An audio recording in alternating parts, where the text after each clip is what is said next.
Bom dia, olá a todos. É bom estar aqui. Eu acho que hoje o meu irmão estava particularmente inspirado. Acho que não era preciso eu ter vindo para aqui, mas o meu pai convidou-me e então aqui estou eu. Nós falamos hoje um bocadinho sobre Salmos 91. Mais sobre o meu retorno, se faz favor, senão vou fugir aqui do microfone. É interessante como Deus fala connosco. Este Salmo fala sobre habitar nos esconderijos do Altíssimo. E qual foi a melhor maneira de eu perceber que era este Salmo que eu ia falar hoje? Eu estive de férias a acampar. Eu sei que é uma odisseia um bocado complexa com 3 crianças. E Deus começou-me a presentear com noites mal dormidas. Então, às 3h30, 4 da manhã acordava, tossia e não conseguia dormir mais. E logo na primeira noite em que isto aconteceu, ficou assim, desde não vim para casa, continuei a ter estes problemas. E foi interessante. A primeira noite em que isto aconteceu, veio este salmo à minha mente. Né? Aquele que habita nos esconderijos do Altíssimo, à sombra do Senhor Omnipotente, descansará. E era o que eu não fazia, não descansava. Né? Então eu comecei a ler, comecei a investigar e estava ali sentado e consciencializei-me e tive esta realização que eu só comecei a dormir bem quando acabei o primeiro esboço da pregação. Então, não sei se foi coincidência ou não, mas foi o que aconteceu. Por isso eu ia pedir a todos que nos levantássemos e ia pedir ao meu pai, que não está nada preparado para isto, mas que possa ler este salmo. Ele vai aparecer aqui, se quiseres ler esta versão. Então lemos juntos: aquele que habita sob a proteção do Altíssimo e mora à sombra do Onipotente, pode exclamar: ó Senhor, Tu és o meu refúgio, o meu castelo, o meu Deus em quem confio. Na verdade, Ele livrar-te das malignas ocultas e proteger-te contra venenos mortais. E Ele te cobrirá com as suas asas e ficarás seguro sob os seus cuidados. Com o seu poder te protegerá e defenderá. Não tenhas medo dos perigos da noite, nem das setas lançadas de dia, nem da peste que alastra nas trevas, nem dos males que matam em pleno dia. 1000 cairão mortos à tua esquerda e 10.000 à tua direita, mas tu não serás atingido.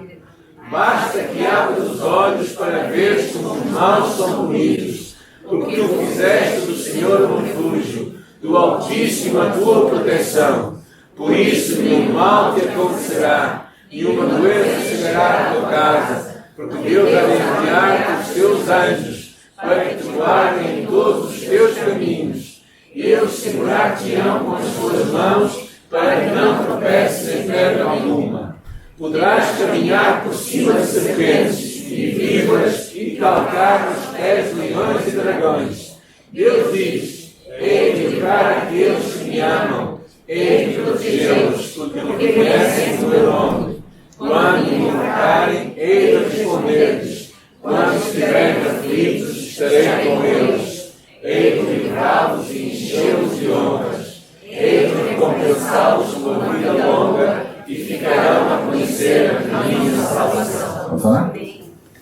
Oremos então. Senhor, obrigada por a promessa que nós lemos neste salmo tão incrível para aqueles que conseguem descansar na tua presença. E obrigada pela mensagem que certamente tens para nós.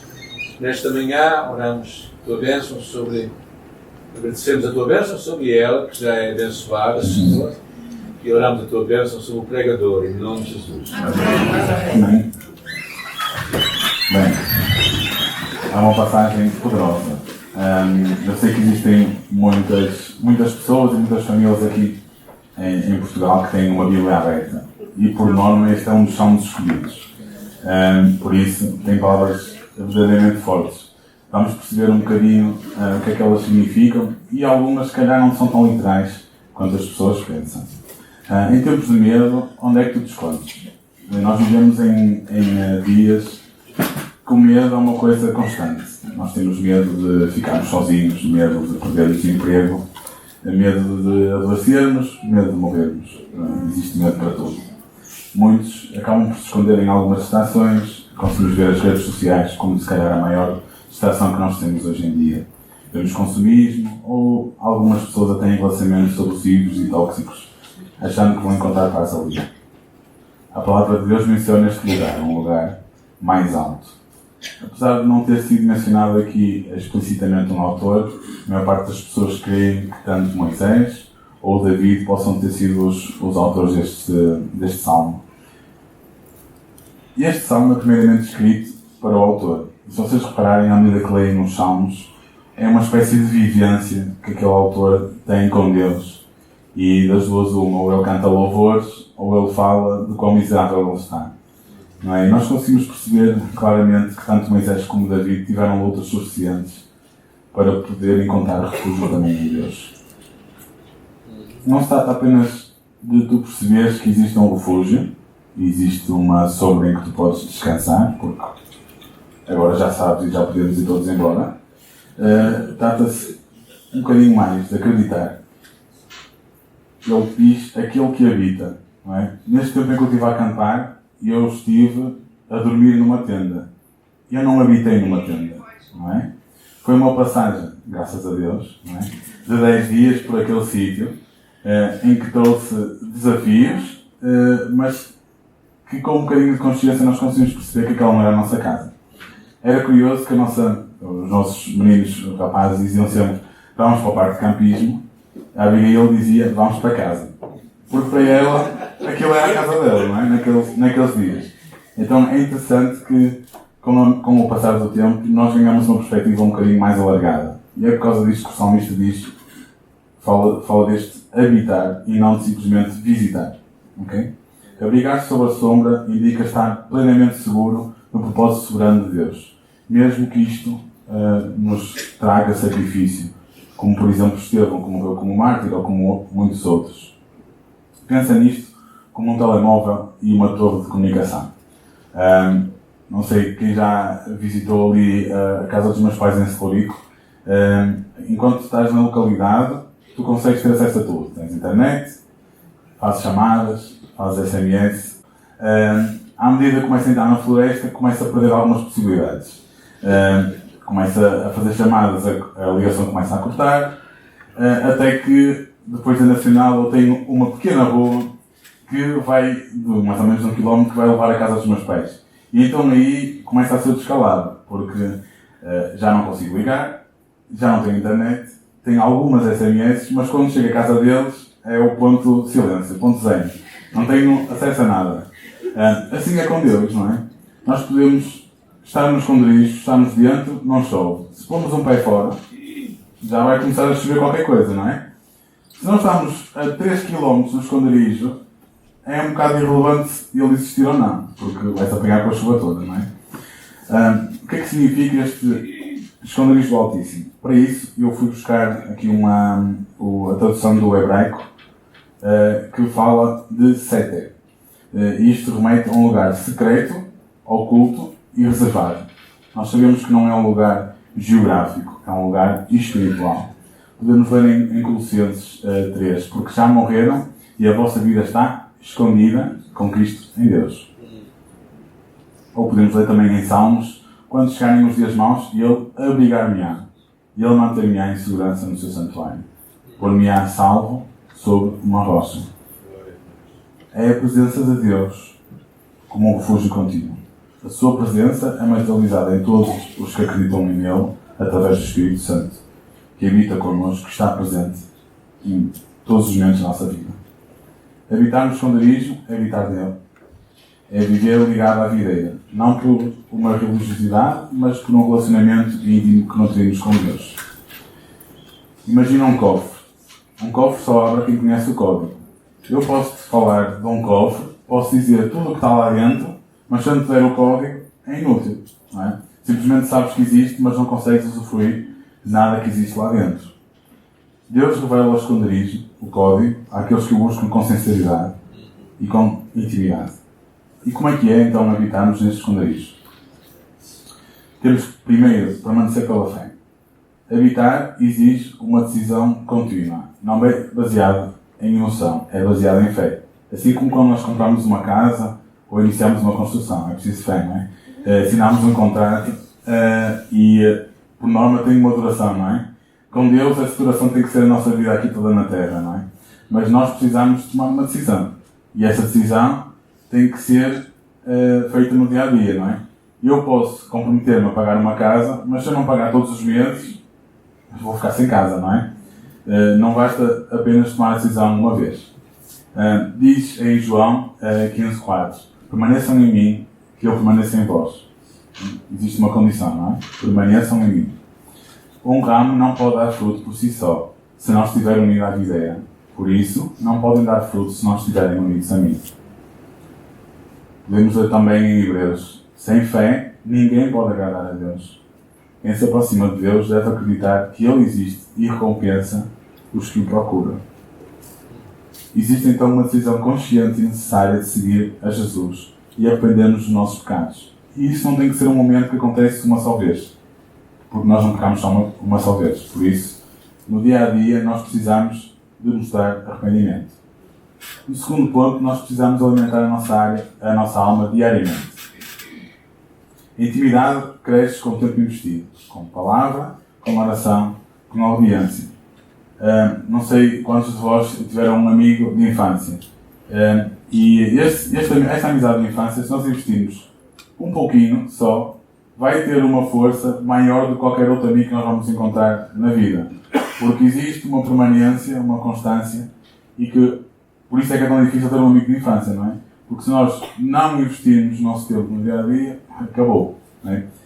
A minha esposa tem uma amiga que ela diz assim: vai sempre, é interessante, eu posso não estar com ela nenhum dia do ano e eu encontro-me com ela e nós nos calamos. Parece que estamos a reviver tudo o que nós tínhamos vivenciado antes.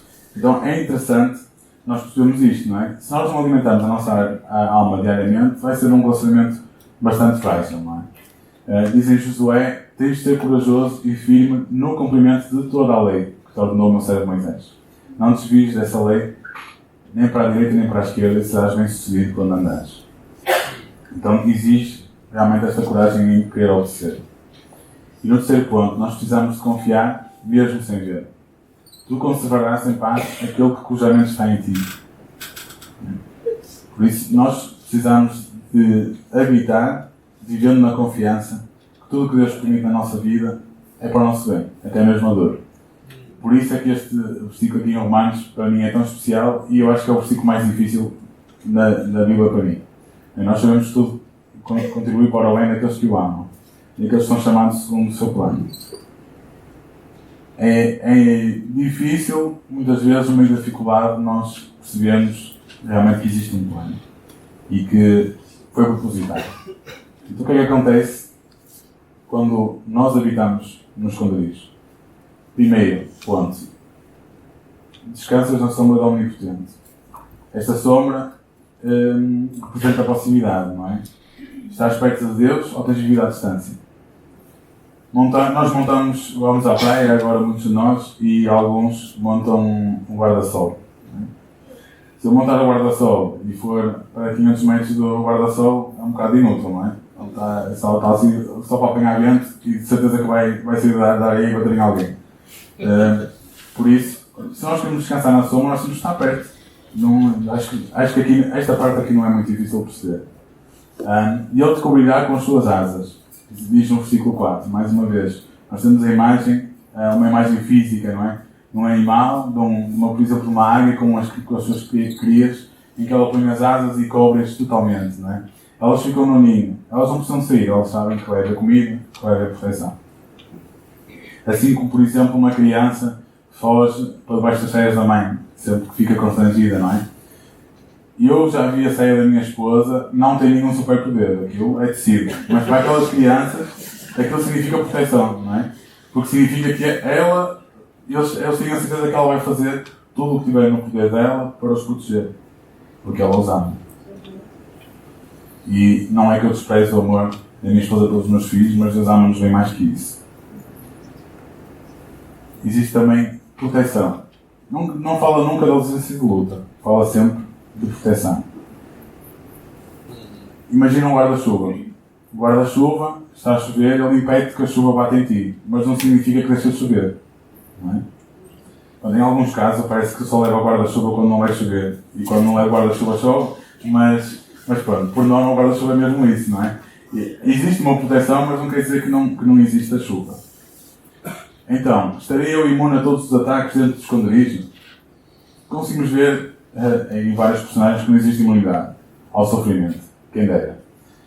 Na vida de Jó, por exemplo, acho que é o exemplo perfeito para isto, ou até mesmo na maior parte dos discípulos, conheceram Jesus, seguiram Jesus, muitos deles morreram mortes trágicas e todos viveram sofrimento. Será que isto queria dizer que eles não estavam a cumprir os propósitos de Deus? Ou que estavam desviados? Em Atos nós conseguimos ler, os apóstolos chegam do tribunal muito contentes por Deus os ter achado dignos de sofrerem por causa de Jesus. Muito contentes. E podemos ler em Romanos também que nem a morte nem a vida. Nada nos poderá separar do amor de Deus. Nada. Então, posto isso, o que é que nós sofremos? Existem 3 coisas que nós precisamos perceber. Uma, um contexto desta promessa, deste salmo, especificamente a Jael. Então, estas bênçãos foram dirigidas a uma nação. Quando dizemos uma nação, é um país, um povo. Não é? E este povo, antigamente, tinha guerras. Então a obediência tinha uma tradução diretamente material. E a desobediência, calamidade. Por isso é que nós conseguimos ver que, por exemplo, eles andam à volta de uma muralha e a muralha cai.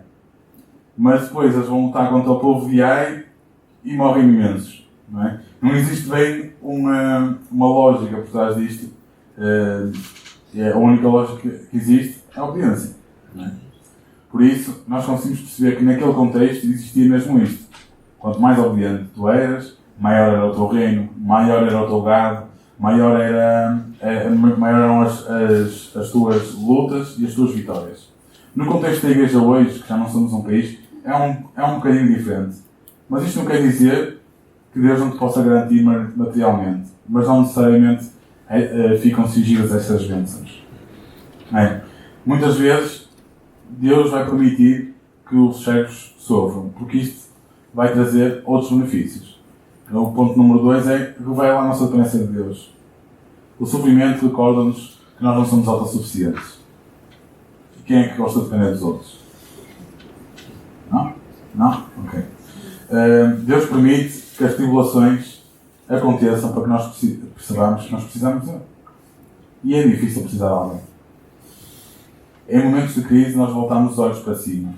Pois o esconderijo não é um substituto de Deus, mas é um lembrete que nós dependemos totalmente dele.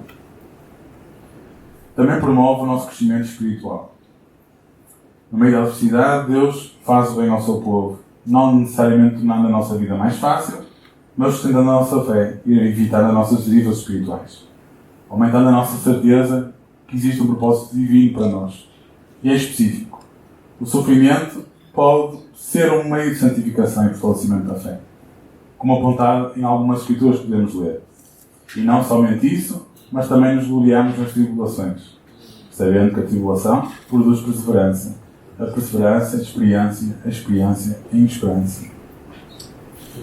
Meus irmãos, tende por motivo de toda a alegria o passardes por várias provações, sabendo que a prova da vossa fé produz perseverança. Ora, a perseverança deve ter ação completa, para que sejais perfeitos e completos, sem faltar em coisa alguma.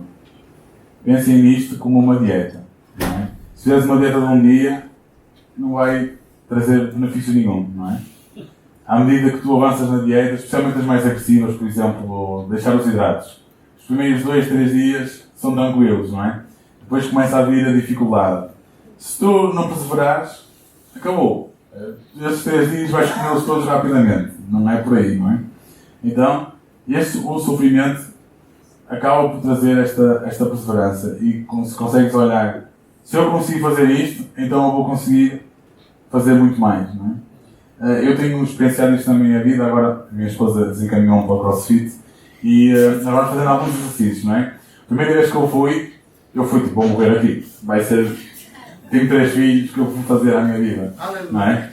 É verdade. E à medida que tenho ido, quando eu repito um exercício, eu já sei. Se eu consigo com 40, eu consigo com 45. Se eu consigo com 45, eu consigo com 50, não é? Porque tu começas a habituar a eu consegui uma vez, então eu vou conseguir mais, eu vou conseguir mais. Se nós passarmos por sofrimentos e no fim dizemos eu consegui manter-me firme, eu consegui sentir Deus e consegui continuar firme nas promessas dele, na minha vida, então eu vou conseguir mais. Não é? Os discípulos, ou os missionários, ou todas as pessoas que nós olhamos que dizem, ó pai, estas pessoas são exemplos, eles começaram com problemas básicos, não é? Em que foi crescendo cada vez mais a sua perseverança e a sua fé. Não é? Até que no final nós podemos estar completamente desprendidos do que não é importante e entre elas a nossa vida. Jim Elliot tinha escrito no seu diário, que foi encontrado depois de ele ter sido morto como missionário nos anos 50 no Equador. Ele diz, não é nenhum tolo quem dá o que não pode manter para ganhar o que não pode perder. E muitas vezes nós tentamos agarrar-nos a coisas que são inúteis eternamente. Não é? Agarrar-nos ao nosso dinheiro, ao nosso estatuto, à nossa vida, ao nosso conforto, quando podemos alcançar algo que é impossível, e que será eterno. Então, visto que isto existe, porque é que muitos de nós acabamos por não habitar ali? Primeiro, porque preferimos controlar a nossa vida. A oração acabou por ser um bocadinho emergência, não é? Como aquela ida ao médico, em que nós só vamos quando estamos mesmo a morrer, não é? Então, nós acabamos por confundir estes esconderijos como visita e não como morar. Em Apocalipse 3:20 diz, olha que eu estou a bater à tua porta. Se alguém ouvir a minha voz e abrir a porta, eu entro em sua casa, janto com ele e ele comigo. Deus não arromba corações. Ele convida-te para a intimidade. Ele é intencional na sua busca. Ele quer um relacionamento profundo. Mas ele apenas quer para quem quer também. O esconderijo está disponível, mas requer rendição. Por isso, existe uma decisão que fica da nossa parte. Existe um convite então ao arrependimento. E existe um convite à comunhão. Conseguimos ler que este salmo termina com umas promessas incríveis. Vamos nos versículos 14 a 16. Deus diz, hei de livrar aqueles que me amam. Hei de protegê-los, porque conhecem o meu nome. Porque quando me invocarem, hei de responder-lhes. Quando estiverem aflitos, estarei com eles. Hei de livrá-los e hei de enchê-los com honras. Hei de recompensá-los com uma vida longa. E ficarão a reconhecer a minha salvação. O esconderijo não é um privilégio dos mais espirituais, das pessoas ungidas. É para todos os que chegam a Deus com fé sincera e com o coração humilde. Por isso, eu gostava de convidar hoje a pensares. Hoje Deus está-te a perguntar se tornas cansado, se tu andas distante, se existe alguma coisa que te está a impedir de chegar aos esconderijos de Deus. Mas para isso nós precisamos de arrependimento. Precisamos de um relacionamento íntimo com Deus.